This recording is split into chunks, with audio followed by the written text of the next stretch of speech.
السلام علیکم۔ سابق کرکٹر شاہد خان افریدی نے کہا ہے کہ وہ پاکستان کی خدمت دل سے کر رہے ہیں، تاحال سیاست میں آنے کا کوئی ارادہ نہیں۔ مستقبل میں اگر اللہ نے چاہا تو ایسا کچھ ہو سکتا ہے۔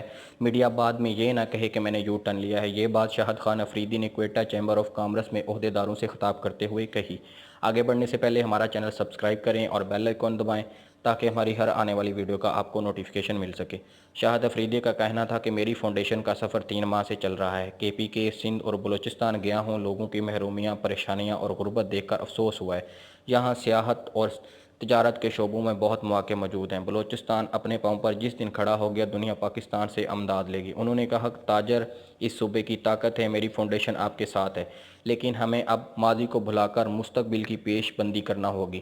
بلوچستان میں ٹیلنٹ ہے لیکن سہولیات کا فقدان ہے۔ وہ بلوچستان کے نوجوان کرکٹر کی حوصلہ افزائی کریں گے اور یہاں کے بچوں کو پڑھانا چاہتے ہیں۔ انہوں نے کہا کہ پشین میں 1000 افغان مہاجرین خاندانوں میں آج راشن تقسیم کروں گا۔ اب تک 7000 خاندانوں میں راشن تقسیم کیا گیا ہے۔ صوبے کے سڑک کنارے جھونپڑیوں میں بچے بغیر جوتے پھرتے ہیں۔ ایک بچے کے پاؤں سے کانٹے نکال کر جوتا پہنایا، اس کی خوشی کو بھلا نہیں سکتا۔ شاہد افریدی نے یہ کہا، دوسروں کو الزام دینے کی بجائے خود کو دیکھنا ہوگا۔ سیاست میں آنے سے متعلق ایک سوال میں ان کا کہنا تھا کہ لوگ میری نیک عمل کو غلط تاثر دے رہے ہیں۔ میں بارہا کہہ چکا ہوں کہ میرا سیاست میں آنے کا تاحال کوئی ارادہ نہیں ہے۔ اللہ بہتر جانتا ہے، کل کا پتہ نہیں، یہ نہ ہو کہ بعد میں آپ یہ کہیں کہ میں یو ٹرن لے رہا ہوں اگر میں سیاست میں آ گیا۔